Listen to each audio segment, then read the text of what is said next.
Raz, dwa, trzy, raz, dwa, raz, dwa, raz, dwa. 1, 2, 3. OK?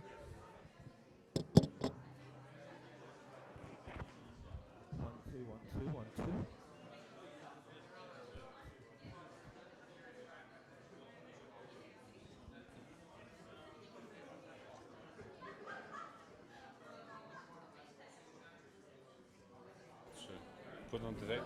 Once again? Put on the table this. I'm going to... 3, raz, dwa, raz, dwa, 3, 4. Yeah, so just put on the table and then when the guy is ready, I'll... OK.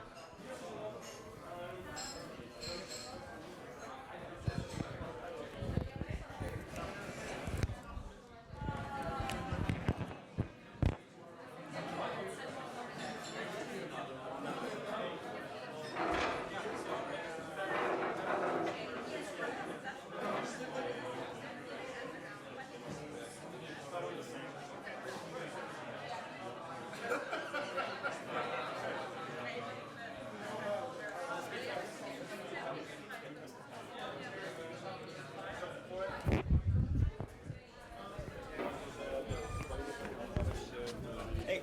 Hi,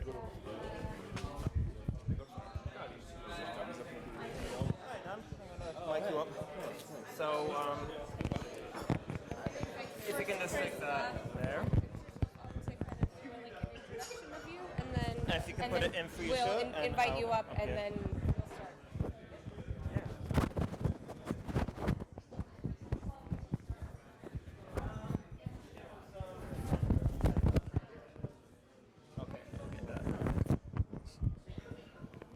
Just carry the loose stuff into my pocket. Like that.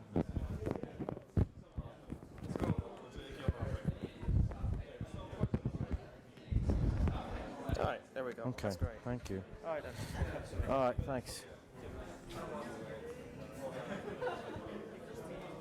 Hi, how are you? I'm Dan.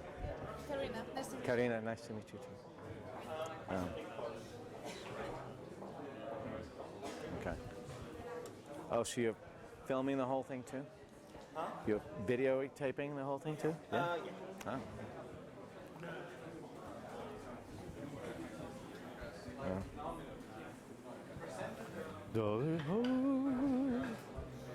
Hi, everyone. Oh, you're watching this? Can everyone hear me? I'm just asking. Yes? Are you No? working the event, isn't it? Oh, you're monitoring this to make It's sure. not going to work, so I have to talk really loud. This is going to be live. should it This is be on? live on the internet someplace. This is just for the cameras. Okay, so I'm going to yell at all of you. I hope that's fine. I And didn't I'm know going to we hold the could do mic like live this on so I don't YouTube. do anything horrible. I should Thank know you that, for right? coming. I'm Irka Pavlovsky. Welcome to BizPOP. I don't know if you guys know what this is weird 'cause about. you're hearing It's a kind delay, of about yeah. knowledge sharing and education within both the startup and the business community. We're just going to chat you're not tonight. getting, So I'm going any to keep feedback. this really low key. First thing I need to do is kind of thank everyone who's helped me with this. So first of all, Grid Dynamics, which have very kindly sponsored us tonight. So round of applause for them. Very generously, Richard Lucas, who has also sponsored some of the bar tab tonight. So if you're having a beer, make sure to find Richard and give him a cheers. Other than that, we have Krzysiek, who we all know from Innovation Nest, who's been very kind in helping with the PR promotion, as well as Hive 53 and Bitspiration, who is our main partner. And that's the other Krzysiek Nowak, who's right here, and he's great. I also wanted to give a special shout out to Kamil from formerly Collab, I guess, who was also very, very helpful and very instrumental. And that's pretty much it. For now, I'd like to introduce to you Krzysztof Raś from Grid Dynamics, who's going to introduce our guest of honor. Hello. It looks like it doesn't work, so I will just speak loudly. Good evening, Dan Lyons, Irka, all guests. Welcome very much in this very first BizPOP event. We are honored to host Dan Lyons here, an author of a disrupted novel. He's also a journalist and a screenwriter. So please welcome Dan Lyons here with me. Okay. Thank you. I sit here. Okay. All right. So. Thank you. All Thank right, you for having me. Dan, you're going to have to speak up Okay. because the mics are just for the live streaming. Oh, really? Yeah. So, So that, yeah, we just project. this, All is, right. this is not on the live stream? It's like you, exactly. It's like you have one, but you don't. Okay. Um, All right. Say a little bit. For now, at the beginning, we're going to chat with Dan. And then in a little while, once we get bored with talking about ourselves, we will open up to Q&A. And that's open for all of you. It's not a formal Q&A. It's like a interrupt, say what you want. It's a chat. If I could all have us on the floor just talking, that's what I would do. But let's say that's not possible. Exactly. So this is why we are here. I mean, as the Grid Dynamics, because we have this experience. Yeah. Thank you. We have this experience of being a startup here in Krakow, but we want to face it with your experience and your point of view. So we would like to learn from your experience as well, and to get some insights from you, what to avoid in order not to become some infantile or ridiculous as some company in the Silicon Valley do. Okay. Should I talk into this microphone? No, you have talking your to own. all right. Yeah. Okay. You're special. All right. But put it up closer. Okay. I'm always very afraid of going to be a massive letdown.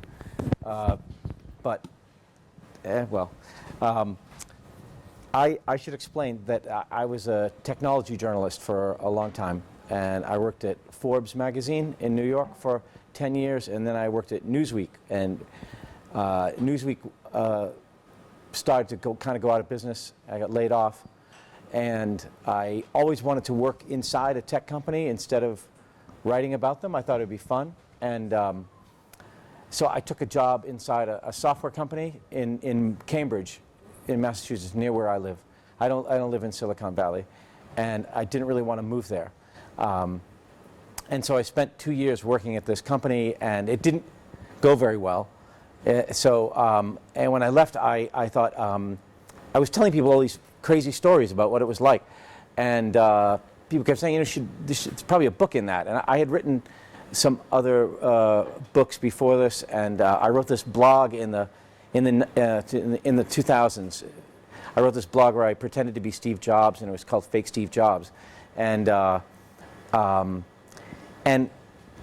was just trying to imagine in that blog what it was like to work at Apple, or how crazy it would be. And I would have this exaggerated vision of what it was like to work in one of those places. And then I was actually working in a place that was kind of crazier than anything I actually even imagined in the Fake Steve Jobs thing. So this idea came to me to write a book about what it's like to be inside one of these startups. The place where I was working was growing very fast, had about 500 employees, and it was headed to an IPO, and it went public while I was there.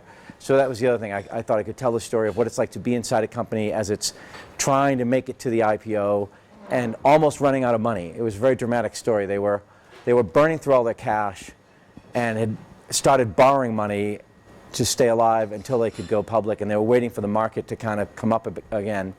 And another factor was that I was twice the age of the average employee. So the median age at this company was 26. Most people that I worked with were right out of college, 22, 23, and I was 52. So that was, and it was a place where that wasn't by accident. There was no one my age.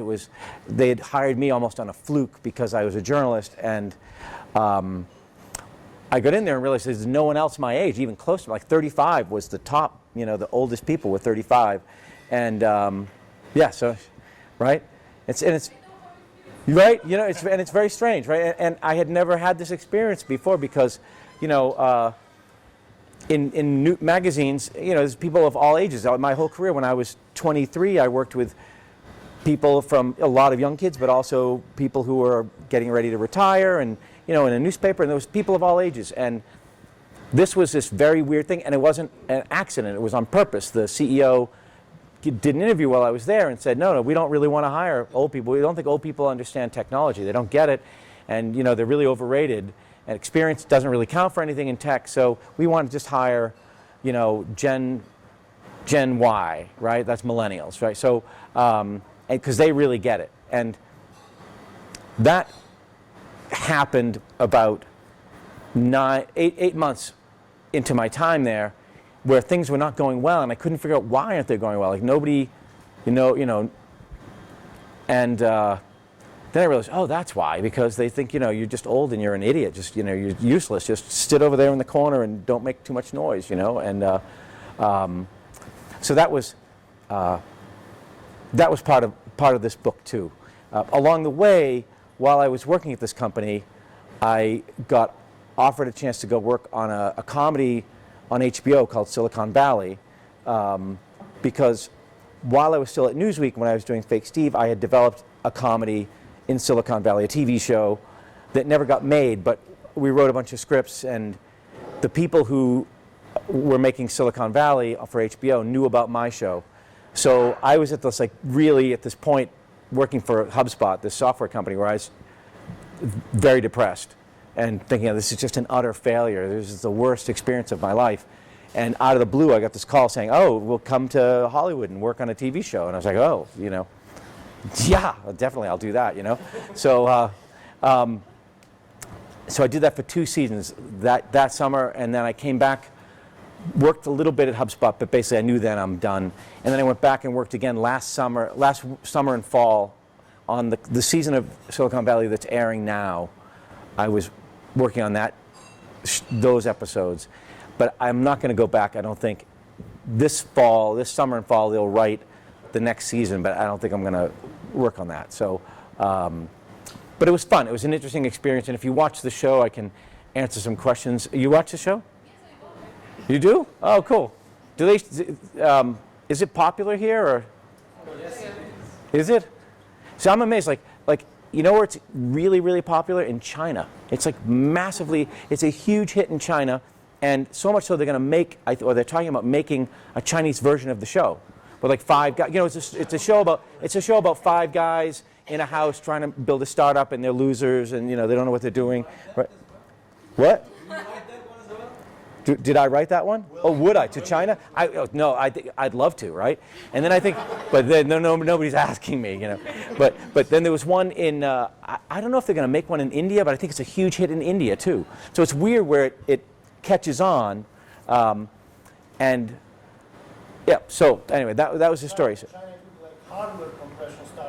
yeah.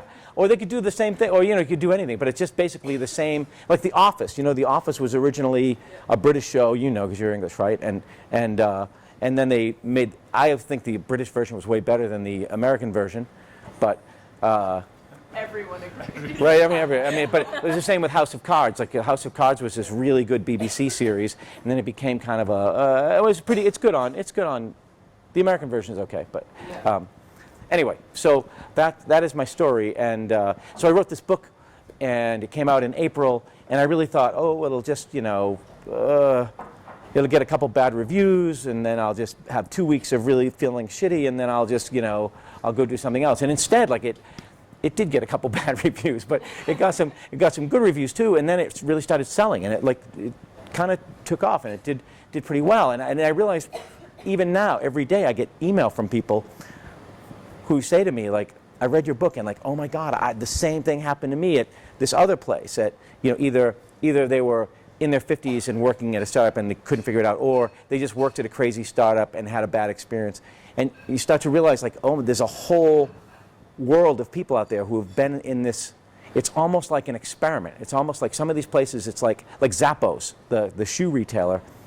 You know, they're like doing experiments in organizational behavior, and it's like if you work there, you're the lab rat, like you're the experiment, you know. And they're doing this thing now called the holacracy, where there's no management, it's self-management, and it's this crazy theory, and people were resisting it because people actually wanted management, you know. And then at some point, I think Tony Hsieh said, "Look, we're really going to do this," if either buy into it or leave. And like a third of the company walked out. 30% of the company just left. And then there's Amazon's culture, where there's a whole book about Amazon's culture called The Everything Store, which people are crying at their desks. People are literally like, I mean, you hear the stories about Amazon's warehouses and the conditions there, and they're pretty rough. The white collar workers, the office, such psychological stress that most of them leave after a year and a half.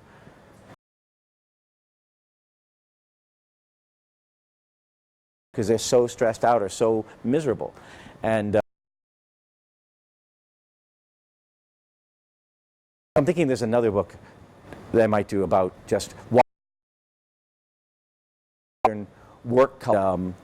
I don't have all the answers, but I want to do some research. But I think there's a phenomenon, because so this is the takeaway of the book, was that I went to this startup thinking, I had been in 2 magazines that were both 80 years old and very old, very hierarchical. You had a lot of people inside who didn't really even want to embrace the internet. They kept thinking like, maybe it'll just go away if we don't pay attention to it, And so it was very maddening to me to be in those places they couldn't get out of their own way. They're just legacy companies, and they're slow, all the problems that those companies have. And I thought, oh, well, here's a startup, and they had the foosball tables and the beanbag chairs and the dogs and the free beer and all the perks and parties, and it's great. And I thought, these guys are reinventing the way we work. Like they're not just making new products. Like Silicon Valley, the guy who created LinkedIn also believes, his big innovation is how we work, how companies organize themselves. And so I thought, okay, I'm going to go work in this place and I'll see the brave new world of work. And what I came to believe is that in many ways, those companies are pulling us backwards. Instead of moving forward, they're actually undoing a century of progress in how workers are treated in various ways that I can talk about. But so that was the big startling thing to me, was I thought Silicon Valley was this shining city on the hill where they had figured out all this new stuff, and this is how we're all going to do things now. And I came away thinking that in a lot of ways what their innovations were actually not great and kind of retrograde. So You think like the shiny perks, like the foosball tables and the free beer, are just masking their inability to run the well, I think part of it is, like, look over here, Well, there's two elements of that. One is, I think there's so much competition for technical talent now. I mean, at one point, this company, and they're located, like, you could throw a rock and hit MIT from where they are. Like, it's in Kendall Square. Like, MIT is right there. Harvard's right down the road. BU, and Boston's a big university town. And they could not get engineers. Like, could not get engineers. It was desperate for engineers. And they, at one point, offered a bounty.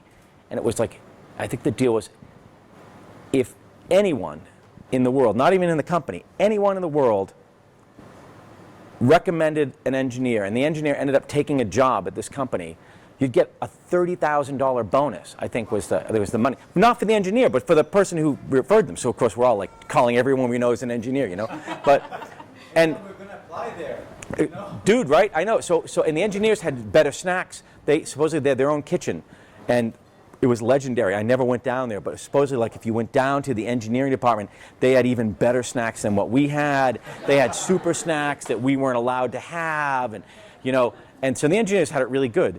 But yeah, there's such competition for talent that you need perks. And I heard stories of engineers coming through going like, well, yeah, I like the beer, but over there they got this and that, and like they're weighing perks, like playing companies off each other, like who can give me the most bread and circus, right? So there's that, and then there's on the other end of the spectrum, I came to think that the bread and circus was a way of distracting people from the fact that in many ways they're being taken advantage of. Not the engineers. The engineers, I think, are getting paid very, very well because they have something you need. But like on the sales side, this is a company that makes marketing software, and the whole pitch was we're reinventing how marketing is done and how customers are found. You just install our magic software and the customers come to you, right? Oh, great. But we had this boiler room with like 100 200 people in this room, telemarketers, all day long, cold calling people, cold calling, like 80 calls a day, you know, to get one person to take a demo. That's all I had to do.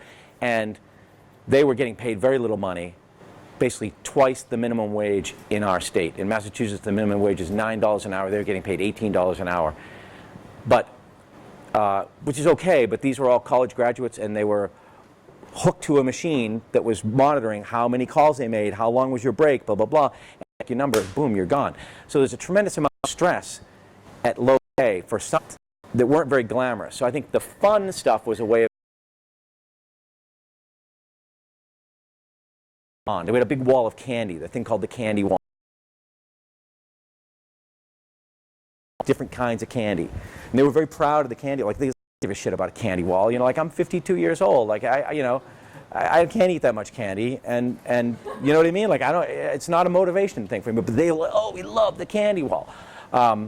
So there was a lot of that. Like, we had video games and all that stuff. But yeah, so I think it was both a recruiting tool, but also a distraction. And it's become kind of, I think, an arms race now with tech companies, where they each have to see who can outdo each other. You know? Sorry, do you have a... Oh. But I have a question. Like, comparing HubSpot experience to your prior experience at Newsweek or Forbes, like, was it different? Oh, yeah. Oh, yeah. Like, how different was it? Well, instead of 200 telemarketers, how many journalists were you? Well, did you actually get people writing stuff in order to get more reads on the internet, or you had people actually invest in journalism, which is that's becoming less so, right? I mean, in the good old days, but no, we still did a lot of really good journalism, I think, at Forbes and Newsweek. But right, that game has become more and more about clicks, right? And you just spin in that hamster wheel as fast as you can every day. If you're a tech journalist, you just need to crank out stories, and get traffic, right? So, and the CPMs keep coming down, so it was a kind of an insane thing. So as the CPMs come down, they're like, well, let's just make more pages. Like, well, no, that's just going to drive the CPMs down more, you know? So it was like, arr, arr. But in its best way, I mean, the print side of Newsweek, for example, was still run like a very serious magazine. And it was, in my era, they were trying to become like The Economist. They were trying to do real journalism, good writing. They had good editors, great journalists, they had good staff. I think the big difference was there's good and bad to that, right? You have a hierarchy, and it's very structured, and it also makes it hard to change and do things quickly. But you have startups where it's the other extreme, where it's just you're trying to grow so fast, and you're trying to keep that top line growing at any cost. I mean, they were losing a lot of money, but they need to keep the top line growing. And there's so much focus just on growth to get the investors off your back that you don't have time to like actually manage people. Like there was, and they almost pride themselves on the virtue of like, well, you know, we don't have management, we don't really have, or there would be managers, but they were just like, well, I've been here a year and a half, so now it's like you know the joke about snowboarding? Do you guys, I don't know if any of you go snowboarding, but there used to be a joke about snowboarding. Like, what's the difference between a novice snowboarder and a snowboard instructor? And it's 1 week, you know. So, but it's like that. It was like people who had, you know, they were nothing against they were young and bright people, but nobody had trained them to be managers. They just said, well, you've been here a week, you know, a year, so now you're a boss. But they didn't know what to do, you know what I mean? So and they're bringing in so many new people all the time that there's just nobody ever slows down to think about what are we doing here. So, and then it gets presented as a virtue in the context of saying, well, this is a good place if you're a self-starter, but if you need a lot of direction, this isn't a good place for you. And that's sort of been the rap on me since my book came out. It's like, well, yeah, he's old and he needed direction. He needed a boss. He didn't like having a yeah, and no, but there was another, you know, directed, you know, he didn't want he really wanted a well-defined job. He was like, yeah, I do, yeah, you know, like I was on the radio in Boston last week, and I said, like, imagine to the interviewer, I was like, imagine you just got hired here at the radio station, and you showed up, and they said, well, I don't know who your boss is, but, you know, there's some studios around here, you know, get Mike, and I don't know, think of something. Just come, get back to me, you know, it's like, no, you have a show, this is your show, it's on every day at Tuesday at 10 o'clock, you know. I mean, so I came to think, this is a terrible talk to give to people who are in the startup business, right? Like I gave this talk a little bit, a version of this at Bitspiration, and they're like, dude, you're telling us we don't want to hear this, right? Like nobody wants to hear this in the startup world. But, I think, there are benefits to both, is what I would say. Like Newsweek, in fact, you could say. Were you at the time in Newsweek when it went all digital, or yeah, just before? That was the transition period when you left, right? I was there when it was owned by the Washington Post, which had owned it for decades. When they sold it to this billionaire, Sidney Harman, who was the guy who started Harman Kardon, the stereo company. And he was 92 years old and had a lot of money, and he just wanted to own a magazine. And we were like, great, perfect owner, right? And he didn't care about making a profit, he just break even, that's good, And, but then he merged us with the Daily Beast, which was owned by Barry Diller and IAC and run by Tina Brown. And then it became just a complete shit show. Like that was just, then the money really started to blow out the windows. Like it was just, woof. But you could argue that if those old companies are so good, why are their businesses going like this? HubSpot's growing 50% a year. They must be doing something right? So, that's true. Like if the media business had it really all figured out, they wouldn't all be dying, right? So, I think there's things on both sides. I've talked too much, I'm sorry. Sure. I have a similar question, or sort of not comparison, because you moved from a legacy media company to a startup to Hollywood, and I'm interested to hear if Hollywood is more important, more similar to a startup, to a legacy media, or it's something completely different. That's a really good question. I don't know if you could hear the question, but it's like, is Hollywood more like a startup or like a legacy media company? And yeah, it's legacy media. Like I mean, on steroids. Like it's I think the TV business. This is going to be videotaped, so this is stupid to say in public. But I've got a question, which is like, if you imagine you're an angel investor and you see that you're very aware of the problem because you've seen it, and like on the one hand you've got these young teams where there's no one with management experience. On the other hand, you really like the product. What's the best solution? Oh, if you're an angel investor and you're looking at the world as it is. Yeah. The problem you've described. Let's say we all agree the problem exists. What do you see the solution as? Well, I think that there was a time, and it wasn't that long ago, where what you did was when VCs came in and invested in Microsoft in the very early days, they said, okay, Bill Gates and Steve Ballmer, you guys are real smart, but we want John Shirley to come in and be the president, and he's 40 years old and he's been an executive, and we need an old guy in a suit, right? And he's going to do the hiring and he's going to provide the adult supervision. And when Kleiner Perkins put money into Google, sort of they had to almost at gunpoint make Larry and Sergey get Eric Schmidt and bring him in and at least stay as the adult supervision for a while. So I think. So it's basically good news for the old guys. I don't know why I have that bias, but yeah, but. That was like this season's show is about the I didn't write I should cop to this, right? Like I am like the lowest guy on the writing team of Silcon Valley, and there's a big team. It's like 10 people, and there's 2 guys who run it, and they really come up with everything. But no, and they had come up with that idea on their own. Like this season. They try to think in like the season arc, like what's going to happen in the big picture, and then you fill in each episode. But the big arc was going to be what would happen is that they'd say, Richard, you're great. This is a great company. We're putting all our money into it, but you don't know how to run a company, so we're gonna bring in an old guy to run the company. But I still think there's some virtue in that. I think those old guys added. I mean, Eric Schmidt wasn't old when he joined Google. I mean, he was old by Silicon Valley. Nobody in the real world thinks a 40-year-old person is old. Like I mean, except you guys. But I mean, yeah. But yeah, no. But I mean, like my sister-in-law is a surgeon. Right? She's a colorectal surgeon at Stanford. She's 41. She's barely started her career, right? I mean, she had to do all these years of med school and then residency and then a fellowship. And, her career is really just beginning. And nobody would think to say to her, oh, she's 41. I don't know. You can't figure out this complicated shit.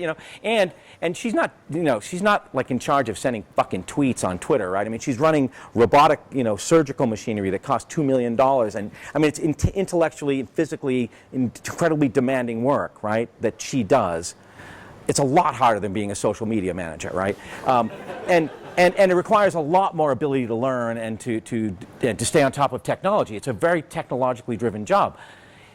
I don't think anyone's going to tell her you're done at 43 because there's some 12-year-old who can do this job, you know?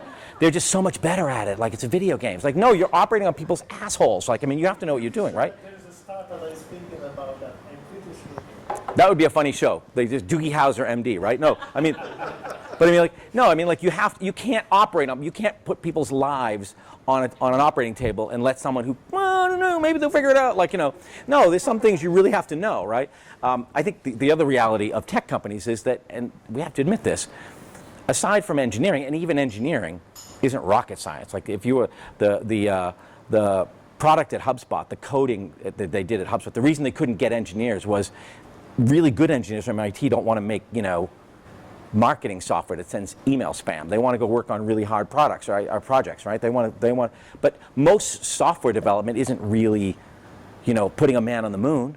And then 80% or 90% of the jobs inside tech companies aren't even technical jobs, right? They're you know, customer support, sales, what I was doing, marketing. I'm an idiot. I don't know how to do anything. I'm a blogger, right? But like, you know, it's not like, I think that's the other reason you can hire a bunch of people without any training at all to work in tech companies now, is because most of the work isn't really all that hard and doesn't require any real skills. Doesn't require any real, I mean, it requires skills that you can learn in a year. I mean, at one point they were trying to hire a social media person. It was like the kid who sends out a tweet every hour, right? And the big thing is you got to schedule a tweet, 24 tweets a day. Like, what are you going to tweet? I don't know, you know. Like inspirational quotes, like it's not that hard. You get a book, you steal some fucking inspirational quotes, right? So, but no, anyway, but they belabored this job search. It was like months and months, like, because we got to get just the right person. It's like, no, just hire some kid out of college, and you know how to do Twitter, you know, like, yeah, go do that, you know. It's like an entry-level job. That's not, you know, that's not a high-level job, but it's also not a job that you couldn't hire an unemployed 50-year-old to do either. That was the other thing. Like, I don't think there's some special gene that people born after 1980, you know, that evolution made this big leap, you know, that they're digital natives, right? And somehow, like, oh, God, I just can't figure out this Twitter thing, you know, like, I'm 50 years old, you know, like it's, I mean, it's ridiculous, right? I mean, it's insulting. Like, I would have people say to me, now, do you use Facebook? It's like, yeah, Jesus Christ. Like, yeah, I had a blog. I had 1 million readers a month on a blog. Fuck you, you know? What the fuck have you done, you know? No, seriously, I had 1.5 million monthly readers on the Fake Steve blog, right? I mean, it was a huge blog. And they were like, I never heard of that. Like, okay. Fuck you, do your tweets, right? Sorry. I'm sorry. This is all beyond video, isn't it? My parents are watching. Home in Canada? Hello, Mom and Dad. Yeah, sorry. That was really wrong. That was really, really in poor taste. Hopefully my dad lost the link. Sorry. Anyway, I get a little worked up sometimes, but Good. That's very entertaining. yeah. So you get angry, but so that's what it'd be like. Like this. So this company was like, it was a cult, right? So we had this brainwashing training. We spent 2 weeks in training, and they were like, look, we're not just selling software. We're changing people's lives. Okay, it's harder to get a job here than it is to get into Harvard, right? And trust me, no one at this company got into Harvard, right? So it's like, including myself, right? But and it's like, you're so special. Like, you had to claw over thousands of people to be sitting in that chair right now. You have superpowers. Like, they would say you have superpower. What's your superpowers? Like, I don't have any superpowers. Like, you know, I don't know. Like, or like, what makes you special? You know, how are you different from everybody else? Like, I'm the only one who has high cholesterol, you know, and I've had a colonoscopy. They're like, they're like, yeah, good. But so, and then they would talk about delition. Like, we're in the delition business. We're not selling software. We're giving people magical moments of delition. It's a form of the word delight, that they just made up a word, delition.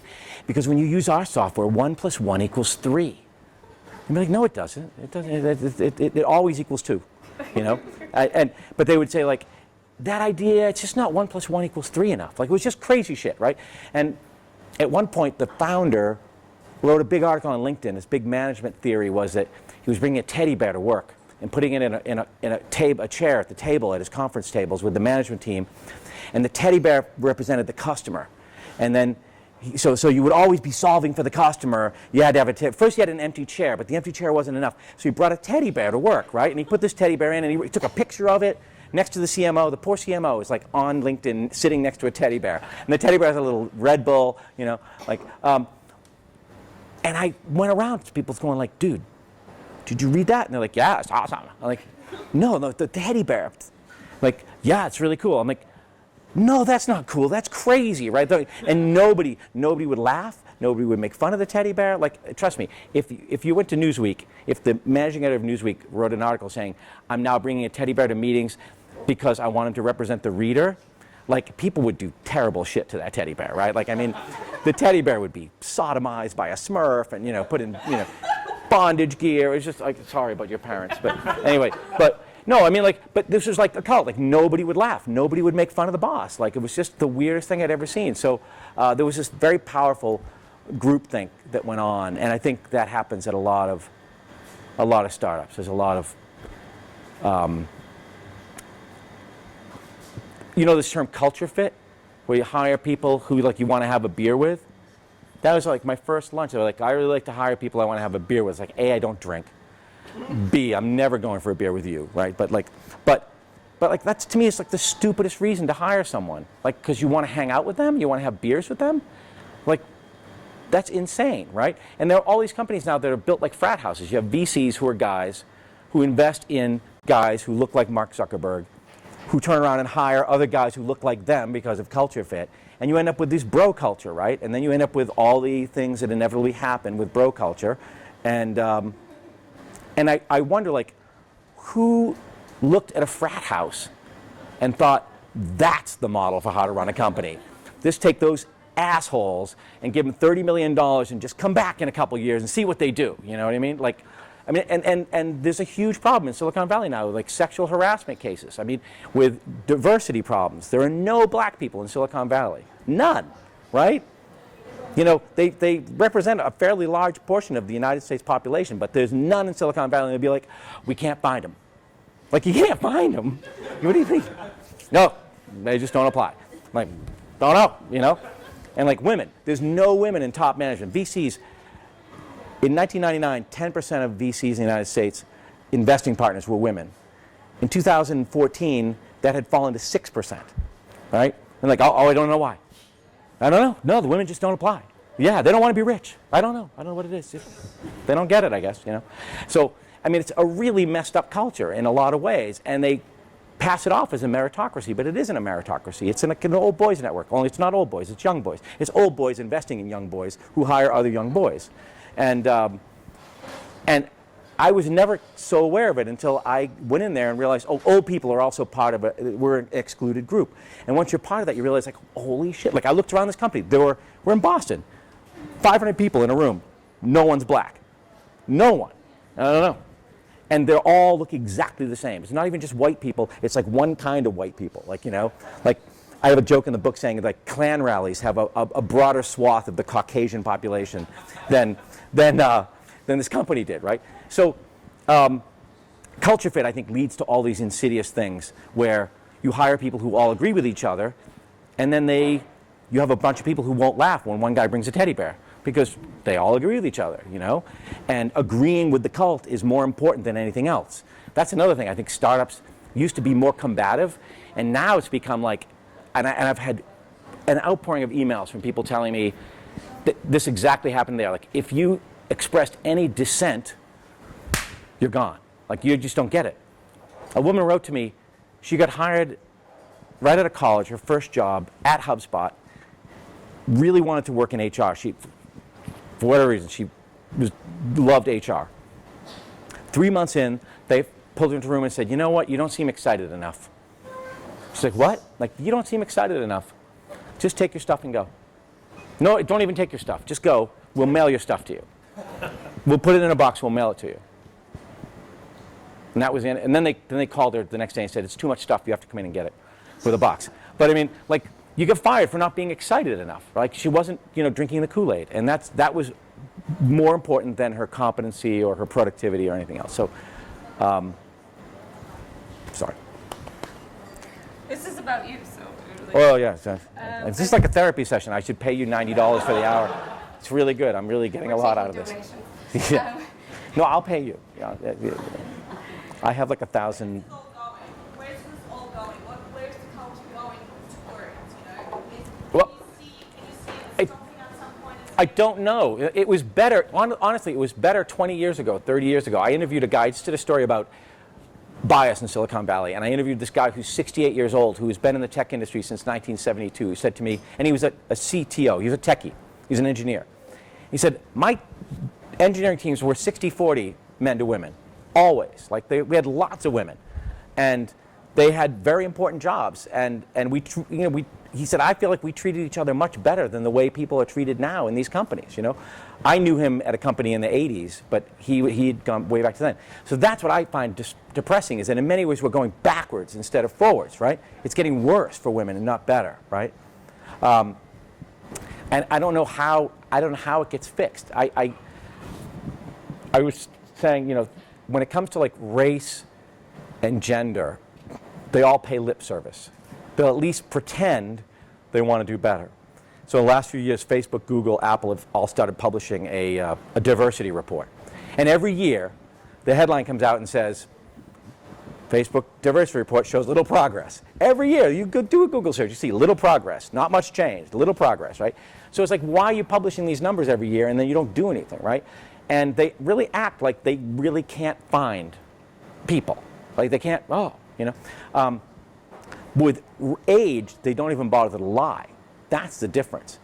I wrote a thing on LinkedIn about this, saying literally that. When it comes to age bias, they don't even bother to lie. They at least pretend with the other guys. And it went nuts. I had like 800,000 views, 2,600 comments, people telling me their stories. And it's totally true. They don't even bother to lie anymore. So my feeling is, I think if you gave people in Silicon Valley, first of all, I think they all think they're very moral actors. They think they're they think they are really, really making the world a better place, and they're really unimpeachably good people, right? And then if you gave them truth serum, and they couldn't lie, I think they would say, yeah, we say all that stuff about diversity. Secretly, in our heart of hearts, we believe that the best way to run a company is to have a bunch of young white guys. And if we did anything to have a more diverse workforce, it would slow us down, it would hurt us. So we won't really do that.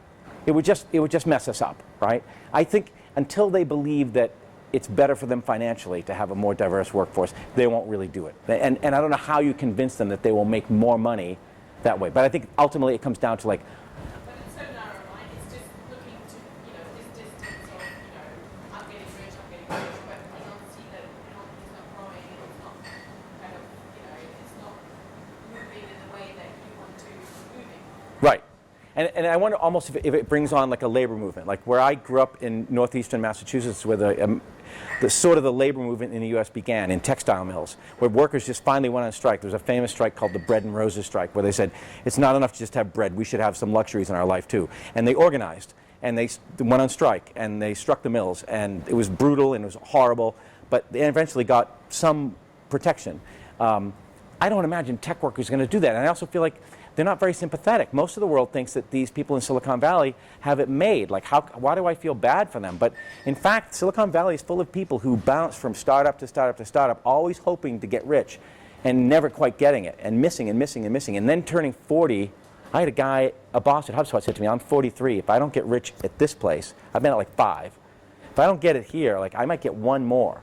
And then I'm done, So the untold story of Silicon Valley is the Google engineer who you think is rich, and anywhere else on earth would be rich, but the only way you can buy a house, and even a little tiny starter house that has to be gutted and fixed up, is to tap into his 401k and borrow money out of his pension plan to buy. I mean, people are rich by certain standards, and then there are, there's this huge income disparity too, right? There are super rich people in Silicon Valley, and that's driving the house price up. My sister-in-law, the surgeon, who lives in Silicon Valley, could barely afford a house and had to buy a really tiny house on a busy street.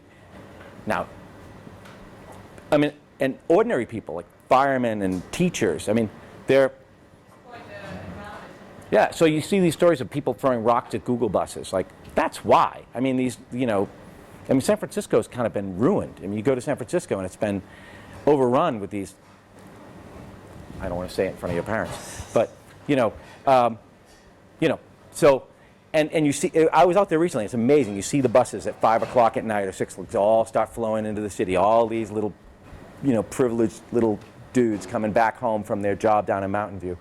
Anyway, you see why it arouses anger in people, but I don't know if it ever amounts to anything more than just haves and have-nots and people throwing bucks. You should see charts of like the ratio of CEO pay to worker pay over the last 50 years.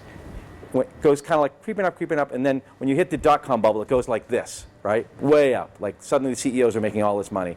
And then it kind of falls down after the crash, and you think, oh, it's coming back down. No, it stays like here. It's still like 300 times. It was 20x in 1965. It's 300 times now, the CEO. And that's not just tech, but you can see the influence of the tech bubble there. And then you see, there was an interesting chart about who's benefited from economic expansions. You look at the last 20 economic expansions, whatever. In the first ones, the 90% of the population had much more benefit than the top 10%. The top 10% benefited, but the top 90 got a lot. And you see it go like this, and then you see it go like this. And like in the latest economic expansion, the 90% actually went down. The 10% went up, right? So there's this growing income disparity. And I think nobody in Silicon Valley sees that as a problem. They see that as it's a meritocracy, and we deserve, the ones who get it, and that's dangled in front of you. Like you might be that one. So don't, There's there's this joke about American politics where what is it? It's like a venture capitalist, a worker, and an immigrant, and there's 10 cookies, and the venture capitalist takes 9 of them. Gives 1 to the worker and says, watch out, that immigrant's trying to take your cookie. He's trying to take half your cookie, and he's sitting there with 9, But it's like that, right? I think that's the ethos of the Valley now. And, sorry. Do you think the increased scrutiny over startups and VCs can have a positive impact on the general Silicon Valley culture? Because like a year or 2 years ago, Silicon Valley seemed sort of indestructible with all the craze about unicorns and like growth and stuff. Yeah. We have stories like Theranos blowing up, Ruby blowing up. Yeah. People like actually contesting blogs of Paul Graham, and he was like a demigod 2 years ago in Silicon Valley. So do you think this like increased scrutiny is a thing that will last, or this is something that will fail? Well, I think if unicorns start failing, and people start getting burned, like someone's going to get hurt, right, when these things start to collapse, and they have to collapse, like they're way overvalued, right? So that's a question of who's going to get left holding the bag, who's going to be, and then who's going to get blamed for it when it happens, right? I think the venture capitalists are to blame because they're inflating these companies almost as a marketing ploy. Like you can't pay too much because the more you pay, the more hype you get. So you might as well just but somebody's going to get left holding it, and you've already seen like Fidelity and other investment companies that got lured into late-stage investments, writing down the value of their investments by like 50%, right? But it's a tiny part of their portfolio, so they can afford it. They can absorb that loss. But yeah, I think as people start to get burned on these, maybe that's where it changes, But I don't know. Dan, you've been observing this, those changes over decades right now. I mean, at some point of time, even Microsoft was called a startup. It was a startup, yeah, right? Yeah. But it was so much different than what a startup is today. So the question is, why today it is that much different, and how do you anticipate what's going to be in 15 years from now? I think the chief difference is that the companies like Microsoft, the first generation of tech companies before Netscape, were massively profitable almost from the start. So they made huge amounts of profit almost immediately. Microsoft never even needed venture capital. They took venture capital so they could get a couple of people on their board of directors, but they didn't need the money. Lotus didn't need the money. That was the appeal from an investor's point of view. The appeal of a tech company was, oh my God, they're like printing money. Like Microsoft to this day makes 25% net margins. After all the bills are paid, they keep 25 cents of every dollar as profit, right? Google does the same. So I think what happened is that somewhere, I think it was Netscape. Netscape went public while losing money, briefly made a slight profit, then started losing money again. Nonetheless was sold for $10 billion, and people walked away rich. And I think they all realize, like, oh my God, you can make a company that never turns a profit, that never succeeds, that just fades away. But you can get rich. You know, the main investor in Netscape made $2 billion on that company, on a company that I would argue was a failed company, right? It was an utter failure. And that now has become the business model. And you look across all of the unicorns, right? None of them are profitable. Twitter isn't profitable. If you look at how much money Twitter has lost in the last 3 years, it's astonishing. It's astounding amounts of money. They're absorbing it because they're, you know, they have funding. But at some point that has to end, right? So I think that's the big difference now, is that when companies, the model is grow fast, lose money, and go public, right? And you can do it because public investors are only looking at the top line. They're only looking at growth. So it's essentially, you can have a business where you buy dollar bills, sell them for 75 cents, right? And go like, wow, look at how fast our sales are growing. It's like, yeah, because you lose 25 cents every time you make a sale, right? And so you see these companies where the revenue goes up and the losses go down, and they still go public, and the insiders sell out. So look at Zynga and Groupon. Those are two really good IPOs to pay attention to. Both, you know, I don't know how to say this. You know, Zynga made crappy games on Facebook, and Groupon made coupons for letting you buy something cheap, right?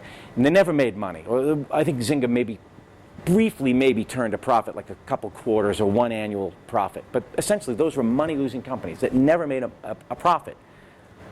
But Groupon, the insiders are billionaires, multi-billionaires, on a company that's essentially dead, right? You know, Zynga, you never hear about Zynga anymore, but those guys got rich. So I think that's the main difference. And Microsoft was throwing off so much money.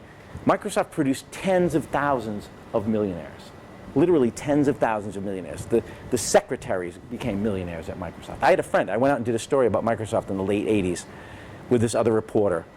We went home, we wrote all our stories. She turned right around and went back to work at Microsoft. And in 10 years, she was retired. And she wasn't like a big top person at Microsoft. She was just a regular like product manager or something. She was, you know, but everybody.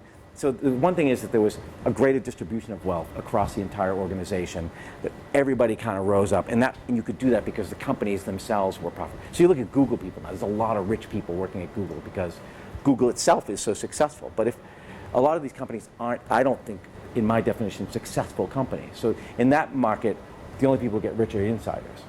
Yeah, but I think this is not the case for those companies that you mentioned, like Groupon and Zynga. Once they IPO, I mean, the founders become really, really rich. But what about a regular employee? I think they actually suffer the most. Yeah, and they end up in a crappy company that makes no profit. And they end up upside down. They have options that are priced. So last summer, this is a true story. Not like everything else is a lie, but I mean, but it's in my book. I called this CEO in Silicon Valley. I don't want to say who it is, because it was off the record conversation. But I'm saying, I don't get these valuations. Like, there were 18 unicorns, then 6 months later there's 80, then 6 months later there's 229. Like, these companies can't be suddenly worth billions of dollars in 6 months. Like, nothing has changed in the last 6 months. Some of them have still not even made revenue, let alone profits. What is the valuation based on? And so the CEO explained it to me and said, well, and I said, someone's going to get hurt. And the CEO said, yeah, so let's think about it. Who do you think gets hurt? And I said, well, the investors, those dumbasses who are paying $2 billion. No, because they have ratchets, right? So they have they have protections. They go in and say, we'll invest and we'll value your company at $4 billion, but we want a ratchet that says, if you go public below $4 billion, right, you have to give us extra shares to make us whole. So we can't lose money. Your company will never be worth less than $4 billion. Whatever we're paying now, we will never lose money. There is literally no risk for these guys, right? So they're protected. And the CEO said, and then the founders, they're selling out in those late stage rounds. They're not waiting for the IPO to make money. They're selling now. Because they're like, great, $4 billion valuation for this piece of shit company? I definitely want to sell my shares, right? So they're rich. So then the CEO, so who's left? And I'm like, I don't know. She's like, dumbass, it's the employees. Like, the employees are going to get screwed because their options are going to be priced at that $4 billion. Anybody who comes in now, their options are priced here. The company's never going to be worth that. So they're working, and you know, it's not like the options are gravy. The options are part of your compensation. You get paid, you take a lower salary, in exchange for loading up on stock. So you're getting paid in monopoly money that's never going to be worth anything. And the CEO said to me, we all know this. We know we're doing this to the employees. Like, we're not stupid. And I said, well, how do you go into work every day and look at your employees and know, like, you're doing this to them? And this person was like, well, I think most people out here just think they're really moral people and they just really believe that they're good people, and, you know. And then sure enough, 6 months later, some of these companies start like going, Square went public below its last valuation. The late stage investors got ratchets, they got extra shares. They got made whole. The employees are all underwater. They have options that are worthless. In other words, your option strike price is $20, but the stock is trading at 12. So there's no sense in buying those shares at $20. You can't, you know, they're worth less than what you have to pay to get them. Worse, some people have already exercised some of those options and they owe tax on the option grant. So they have to pay tax on worthless options, right? And anyway, the point is these guys know what they're doing. The VCs know this. You know, the founders know this. The only question is, if everyone knows that, why it is still ongoing? Why people still do this? Actually, I have a follow-up to that. Do you think that it's the fact that they're hiring people that are purposefully straight out of college and have no prior knowledge in working in large companies that this is allowed to happen? It doesn't hurt, right? It doesn't hurt to have people, and it's complicated stuff, right? When you take a job, even I covered, you know, Wall Street. I was a business reporter, but when I went to work at HubSpot, I kind of knew what the value of my options were. I knew what my strike price was. I knew how many I was going to get, but you don't know what the IPO is going to get. And it's even then, it's very arcane. And yeah, so a lot of it is, a lot of options will go unexercised too, right? So if people leave, they have 90 days to exercise their options. Usually, there's some period, or lose them, right? So say you leave a company and they're not going to go public for 2 years. You have to make this bet that says, in the next 90 days, do I want to pony up money to buy all my vested options now and like hope 2 years from now it's going to be worthwhile? So a lot of people either can't figure out how to do it, because the other thing they do is they don't tell you how to exercise your options, right? You have to go find out, and that's pretty hard. Somehow the phone calls don't get returned. Like, nobody's helping you figure out how to exercise your options when you leave. And yeah, right? So you have people, and it's complicated stuff even for sophisticated people, right? But if you have never even bought a share of stock before, right? Like you're, you know, and you think you don't know how to handle those shares. So yeah, so part of it is that. So part of it is you bring in people who aren't going to ask too many questions, and you give them foosball tables. Question. Looking at the evolution of the startup environment is looking a lot of what back in the day used to be R&D for big companies. So back in the day, say 20 years ago, when a company wanted to do research and development, well, they still do it in some way. But the most popular way to do it was you invest a certain amount of your budget into R&D, and you were even evaluated on that base. You had, you know, R&D intensiveness. People would calculate how much of your budget or how much of your revenue you spend into R&D back into it. Then, in order to minimize the risk, because R&D is always risky, you make partnerships and you create an offshore company or something like, say, a joint venture. So if it fails, your sanity, your health, your financial health won't get... It's insulated from that, yeah. Today, we have a new model where, as I understand, most of the risk of innovation is taken onto this kind of market mechanism where startups get financed, and the risk falls on the founder, but as you say, it's transferred onto the employees. Yeah. Now, there is always risk in innovation. My question is tricky. Who should it sounds like the hot potato at the time. Yeah. Who should own it? How can it be redistributed? Right.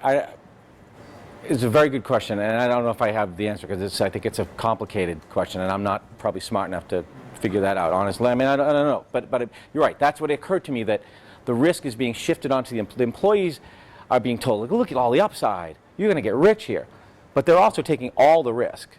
with much less reward than the insiders who are taking no risk and getting reaping all the reward. So the other interesting thing to look at is look at unicorns, the ones that are public anyway, or look at publicly traded companies.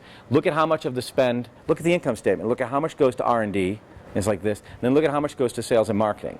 So there are companies that are spending tremendous amounts of money just on sales and marketing, on customer acquisition, right? So that's the other part of the model is you throw a little money into the company, then you just pump millions and millions and millions into buying eyeballs at a loss, right? And you'll see that, that's what stalled Dropbox's IPO when they came out, was everybody looked, they were spending, I forget, I think it might have been more than their total revenues just on sales and marketing, right? It's a huge cost center now for these companies. So it's a business model game more than an R&D game now. So they're not really even, some of them aren't so much tech companies as they are a sales and marketing operation, you know? So, but I don't know how you redistribute that risk more fairly. I mean, I don't think anybody feels bad for the workers. You know, it's kind of hard to. Like, they're working at a cool tech startup. You're still getting paid pretty damn well. You know, boo-hoo, your options weren't worth anything when your company went public. There's not a lot of sympathy for those people. But anyway, so yeah. This is kind of the paradox, right? Because on one hand, you've got this risk transfer, right, coming, cascading from the enterprise onto the investors, down to the founder, further on to the employees, right? Yeah. On the other side, you have some sort of cultural pressure, right? Where you being a company starting, in order to attract new engineers who you want to offer stock options. They want to see you've got, you know, foosball and a fridge full of beers. Yeah. So there is an equilibrium at certain point in time. Because, you know, if you're a company, you know, I'm trying to think of on the other side. You're a company, you don't offer beers, you don't offer, you know, pops, you don't offer cookies. What happens then? I mean, you don't win with the competition you have on the labor market. Right, you can't recruit talent, right, if you don't have perks. Is that what you mean? Yes. Yeah. No, I know. It's a, and I think that's happening here too, right? I mean, employees feel like, weren't we talking about this earlier, that in order to get, especially techie talent, you have to be able to offer better perks than the next company down the road, yeah? Also very inculcated A in tech and B in like smaller companies, call them startups, call them whatever, because there's still a concerted amount of people who will go to large corporations and not get any of those perks and work for a while to get the experience that they feel that they will get. Yeah, so yeah. That's the other balance of it too. It sometimes comes down to personality. Do I want to work somewhere that's cool, but I'm not really sure what I'm going to get out of it, or am I going to be risk adverse and work somewhere formal and get a lot of experience and then go off and do something? Yeah, GE has been running these ads. I don't know if they run them here. In the States, they've been running these ads. They do. The one about the guy who got the new job at GE. Have you seen those? No, not. Oh, so it's two young couples, you know, two guys, two young women, and they're getting together for a beer, a cookout or whatever. And one guy says, yeah, he's an engineer. I just got a job at GE. I'm going to be making like turbines and train engines and like, oh my God, like really important stuff. Like, it's so cool, right? And they're like, oh yeah, whatever. And the other guy's like, I just got a job at Zazzle. We put mustaches on cats. And they're all like, oh my God, look at that. It's so great. Like, and everybody's so obsessed with the mustaches on cats. And the poor guy from GE is like, but I'm an engineer. I'm doing really good stuff. Like, and I think it's a very clever ad because it sort of taps into this, and it's also kind of trying to make it sound like, you know, really, if you're an engineer, maybe you do want to work on some serious stuff. And maybe you want to work at a place like GE that is well run, that has, well, you're going to learn something, right? And you're going to make something important. You know? That's right. Yeah, that's what actually I wanted to say. Also, to answer Boris' question, and we had this conversation before our formal meeting right now. Jack Trout said, differentiate or die, which basically means you need to offer something that nobody offers if you want to attract talent to work for your company. And we, at Grid Dynamics, did the same. Frankly, we do have fancy office. We do have those bean bags. We have cookies. We have stuff like that. but this is only a surface. This is what you see from the outside, because you have to have it if you want anyone to work for you, especially in the Silicon Valley or in Krakow, which we sometimes call the Dragon Valley, as analogy to Silicon Valley. The Dragon Valley? Dragon Valley, because of the Because the dragon story of the legend. dragon under the castle? Yeah. Yeah. Exactly. And this comes from the legend about Krakow. But the thing is, we do have this stuff, gaming consoles, stuff like that. Because if we don't, a candidate comes and says, well, I don't want to work for you, although you do kind of a cool stuff, because I can go there and I will have a fridge full of beer every Friday. So we have to have it. But the thing is, what differs us from the others, and this is the way I like to think, is that you need to have something more underneath. Yeah. And this is the engineering DNA at Grid and the corporate culture. So this is something that really differentiates you from other companies. You can't copy culture. You may copy those ideas like gaming console, video game, stuff like that, but you can't copy culture. So the question is, what do you think? What else should be there apart from the culture? And in our case, the Grid way is the engineering DNA, where you can actually learn a lot from your colleagues and friends at work. Well, I think you just struck on it. I think the mistake sometimes that gets made is mistaking beanbag chairs and foosball tables and thinking that's culture, but that's not really culture. Culture is how you treat people, how you know, what the environment you create. I believe, I get it, why people want to do meaningful work, right? And you want to have fun. Like, I'm not like against fun. Like, I mean, you know what I mean? Like, I know people want to work in a place with nice people and where they feel like they're treated well and they have a future, and they're not just disposable, you know, that they're treated as individuals. So no, I think that's right. I think that the key is thinking about culture in a deeper way than just the superficial snacks. Absolutely. Yeah, and don't get me wrong, I have nothing against fun as well. But the thing is that if you have only fun, I mean those beanbags and stuff, you end up with nothing. You do a software, for example, that sends spam, and that's all you do. So it makes me no wonder that HubSpot had so great troubles getting people on board. But you realize how old we sound when we're both sitting here going, I have nothing against fun. You know, we're like the two old guys, like, really? No, I'm all for fun. Like, yeah, it's like the definition of old, right? Like, it's like when you have to say that out loud.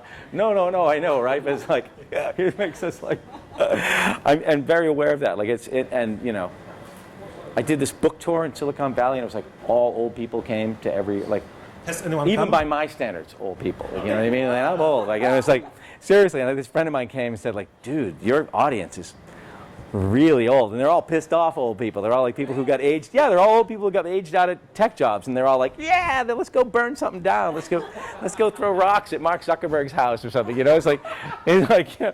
No, really, that's like, yeah, it was a very, very older demographic, and yeah. Anyway, that's a rant. Sorry. Yeah, sorry, just one thing. It looks like we have fluently moved into the Q&A session, so let's call it official. Let's call it official. Right. Please, get your questions done. Yeah. Okay, so about like burning houses down, burn drugs, you mentioned like. I don't mean that literally, you know. Yeah. Just to sort of follow up, like metaphorically, you mentioned previously during the conversation like the labor movements and how startup employees could do that, like to sort of offset the risk they are put into by the founders and by the PC community.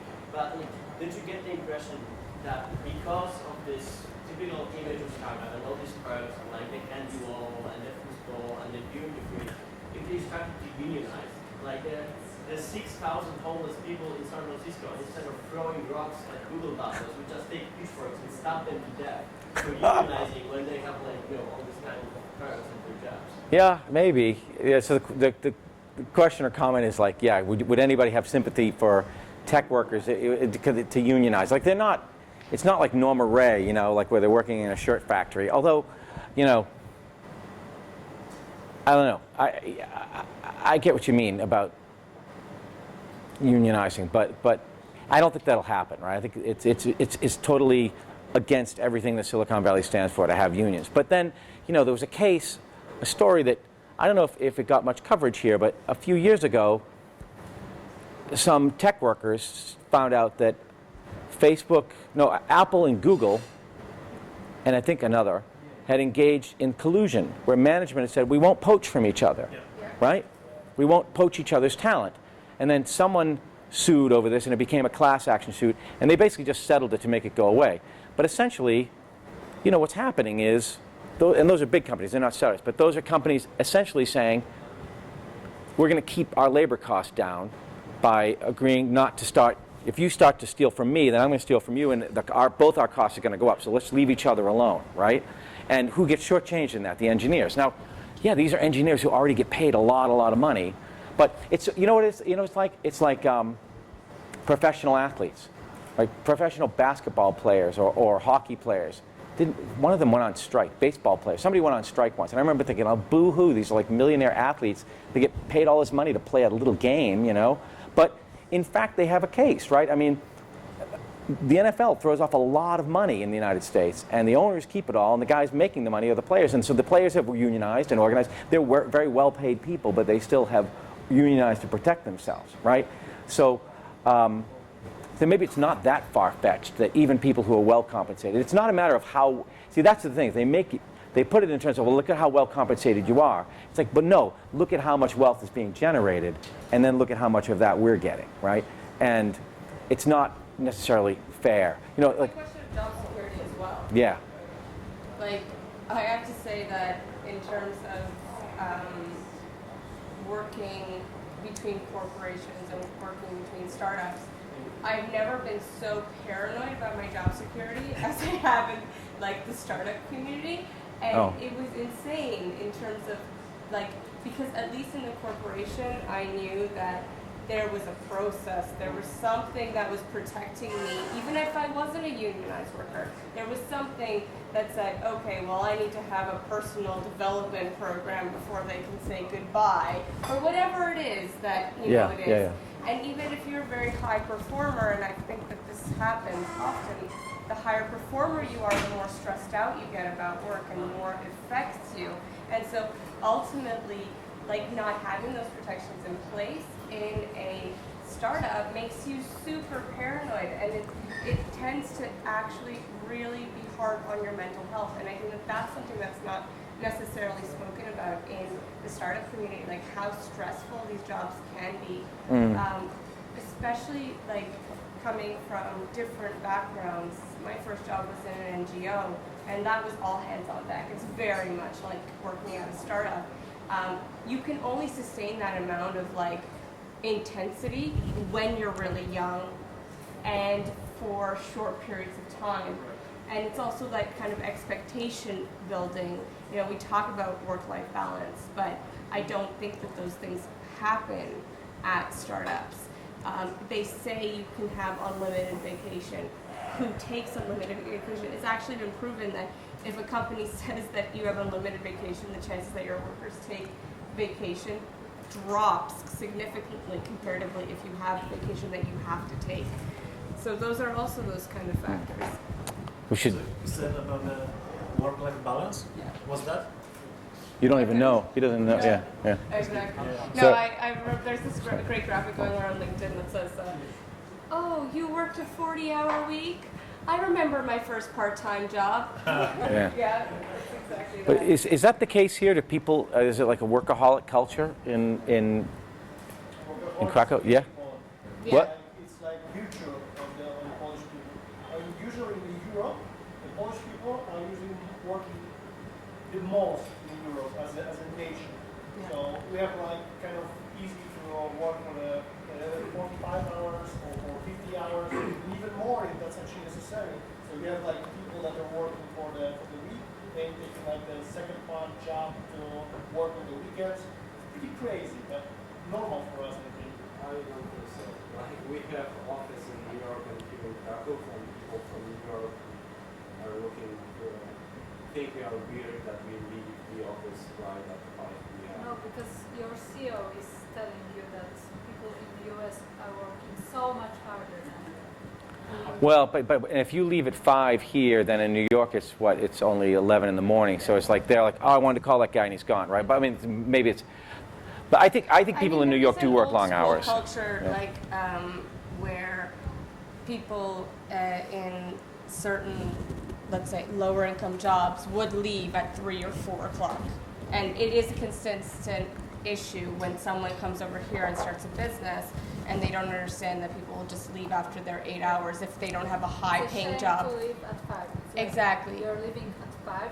Come on. But Oh, really? at the same time, if you're It a is? high-paid employee, you sit and you do whatever, and it doesn't matter if you're paid hourly wage. There are 2 types of contracts. There's one that's hourly, you'll still do overtime, even if it's not paid, just to get your shit done. Yeah. And then the other one, which is actually worse, is kind of like, it's based on assignment. So you literally sit and you work until you get absolutely everything done. See, It's done when it's done. it's like paid for piecework. Doesn't matter how many. Yeah, it doesn't matter. But you're saying if you leave work at 5, that's you're a slacker.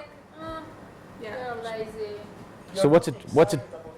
Yeah, You're not yeah. excited enough. Yeah, exactly. Feels like maybe you should Really? maybe not like So what's a typical workday then? 7 or 8? When do you leave? 8, 9, but That late? Oh. I don't know. In startup community, sometimes. But they also start later. I think they start at 10. Most people. It really depends on the company. And actually, because you're expected to be a self-starter, it really depends on you. And that's, I think, the hard thing. It's the fact that you have to manage your own time, and your own guilt becomes a factor whether or not you stay at the office. And that's where the company culture lacks. And I don't think it's just a startup thing. It happens in corporations too. It's that if you don't have a good manager that says this isn't healthy, you will run yourself dry. If you're that type of person. But I think there's also a phase where startups go from being like really a startup to there's like a growing pain. And I don't know where each company hits it, but I think they hit this phase where, okay, now we need real HR. Now we need this, like, in the early days, yeah, it's got to be just crazy, and there's no real. But at some point, I think companies make that thing. And often you'll hear the early stage people go, oh, this place sucks. It's not as fun as it used to be. This isn't the same company I joined, because now it's become like a company, and there's rules and there's, So I think that's and also a difficult, I would imagine, a difficult transition to navigate for a startup. So like, how do you become because you want to become a big successful company, but how do you become that big successful company, retain the thing that made you special and unique, and that aspect of your culture, so it isn't lost, but also become more, like, you can't have people work 10 and 20-year careers working like that, right? So you have to, at some point, it has to kind of. But do you think that people, startups will be working till 40? I think not. Well, this is what I've been wondering. Like, okay, and we're all living longer, right? So healthcare keeps getting better and better. So the average life expectancy goes up and up. Yeah, but I mean, I think most of the CEOs think that their company need to be young Yeah. all the time. So probably when the first employees will hit like 40, 45, they will be replaced. Well, that's what I mean. But then what happens to those people? This is what I've been sort of grappling with. Like, you're young. That's why you say that. No. So, and you're going to live to be 80, and you stop work at 40. Like, what is that? Right. I had a guy write to me. He's 32, and he's worried about being too old. He's in San Francisco. He's like, I'm competing against. They want to hire people right out of college. I'm 32. Like, I'm old now. He's like 22. And I am 29, so I feel fucking old. Good for you. Really? Good for you. I know. I was at 31 the oldest person in my company. At 31. Wow. When I was the oldest by far, and I was just like, I don't know what I'm doing here. It's really crazy. Well. I was the oldest one in my company, and I'm only 20. Oh, all right. Whoa. How old were the other ones? Like, how much younger could they possibly be? Well, I hired some engineers who I knew that was 15, 16. 15, 1-5, you say? 1-5 and 16. Simply because I knew them, and it worked out in a way that all the people, my co-founders, except for the VCs, everyone else was younger. What those 15-year-old guys been doing? They won competitions with Google, and they were programming in general. Programming? Yeah. Wow, Google, that's cool. When I was 15, I was climbing trees and eating bugs and stuff like that. So, good to you. Yeah, but they work like rabbits. In the first season of Silicon Valley, there was a scene where they go to, remember they hire that kid? And the kid looks at Richard, he's like, well, how old are you? Like, you must be like, what are you, like 23? And he's like, I'm 26. He's like, ooh, whoa, 26, huh? Yeah, I mean, there is an exaggerated focus on youth. But I mean, there's advantages to being young. You don't have kids, you don't have, a family, you can work out longer hours, you can focus. No, I mean, right? I mean, it's a, there. We have a question over here. I'm sorry. No, that was all I had to say.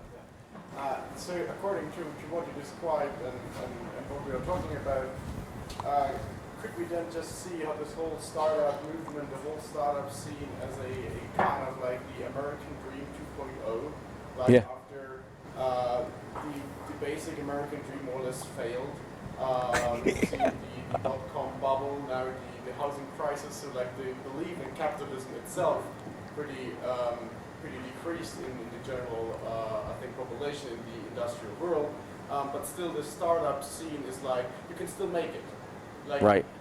You can be young, you don't have to climb all that company hierarchy for getting better and getting more money. You can just like come here, drop off from college, or even like just be 15, according to that, to start working a company. But in fact, you don't make money because there is not that much market for it that everybody can become a millionaire just with not even being 21. Yeah, I don't. It is kind of in some ways like a very quintessentially American idea that you start your own small company. You don't want to go work for some big company. You start your own thing and you strike out. And there's, I think there's this whole mythology that's been built up around startups that is very, very alluring. It was to me,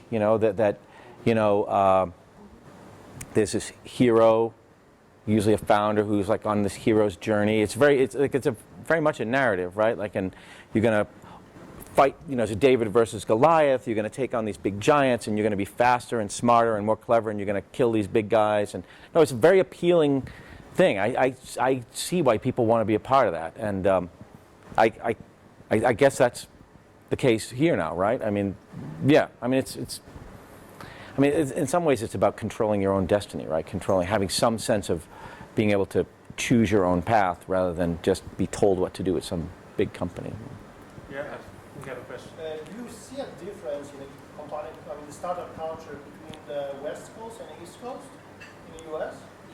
I think that, well, yeah, I think there is. I mean, it's kind of like big, very concentrated, like everything of everything. Yeah. Then we have like the East Coast that is like, apart from New York, I think that like the smaller centers of this startup community. The difference that I notice is that, so I live in Boston and I live in a suburb, and there's still plenty of tech, but it's not as much as there used to be in Boston. There's a lot of biotech now, but this is very anecdotal, but if I go to my kid's soccer game or whatever, and I'm just meeting people aren't constantly talking about tech. If you live in San Francisco or the Bay Area, it's almost like sickening, because just you can't go anywhere without everybody talking about, like, oh, did you hear about this, and that company got bought out by this guy. It's just all that anybody talks about. It's like really living in a company town. I had a friend who moved from San Francisco to London who does tech PR, and one of the things she really liked, she was like, oh, it's like there's normal people here. There's like people who do all sorts of different things, and there's a much more diverse kind of world. There's bankers, there's journalists, there's writers, there's all sorts of different people doing different things. It's a very sort of monoculture in Silicon Valley and San Francisco now. New York, I think, has a sort of very big active startup community. Boston, less so. But yeah, no, there's definitely, I mean, it's very anecdotal, but I don't know in terms of how they, and there's a lot of kids who get out of MIT, which is on the East Coast, and immediately the first thing you do is just move to San Francisco. You know what I mean? You just go to San Francisco. You don't bother trying to look, don't stay in Boston. Like, nobody. But you see, like in New York, you can expect that more responsible founders and CEOs rather than, let's say.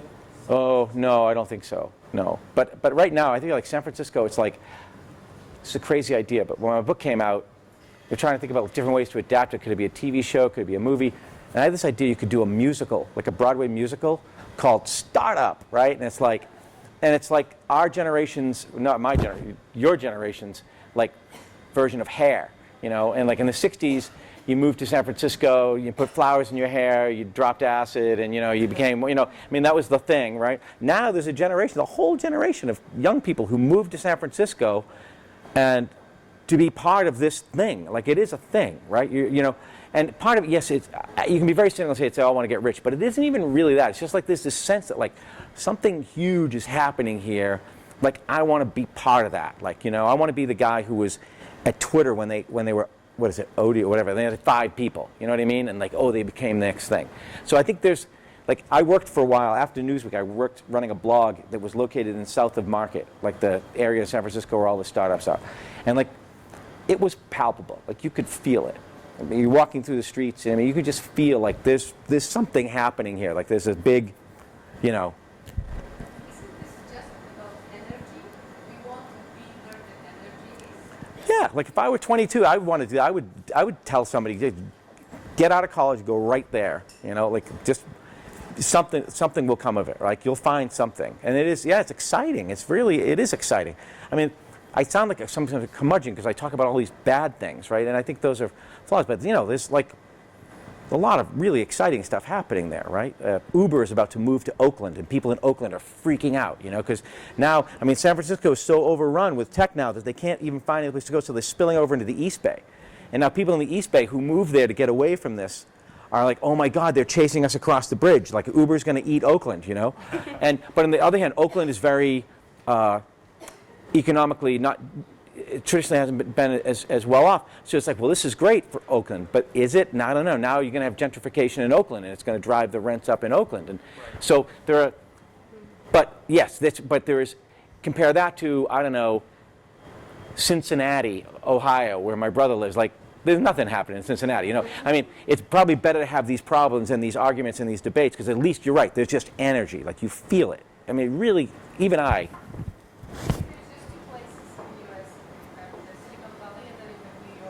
Yeah. Where things happen, and you feel alive, and then you go and you sleep in Cincinnati. Yeah, or even LA. Like, I came to realize, I think, working with these guys on the show, like, they were trying to, studios and networks were trying to make a show about Silicon Valley for like the last 10 years. And they finally, HBO did Silicon Valley, and that's the one that took off. But Amazon had one called Betas that didn't take off. But down in LA, they look up at San Francisco, and they're fascinated with San Francisco. Because there's all the money. Like, that's the first thing you see. It's just like, oh my God, there's just so much money. But then but beyond that, it's kind of like these cultures. And like, you go to the Googleplex, it's cool, man. It's like you walk around the Googleplex, it's like you stepped into the future, kind of. You're walking around, and I mean, it is, from an outsider's perspective, I think there's almost jealousy in LA. Like, Hollywood feels jealous of Silicon Valley now, I think we have time for one last question. I know that you wanted to ask one. So. Sorry. Follows the comment about energy and that question, plus a little bit of organization. If the new formula, and that really something that boggled my mind when you talked about it, is a teddy bear plus a culture of groupthink, and that is what works.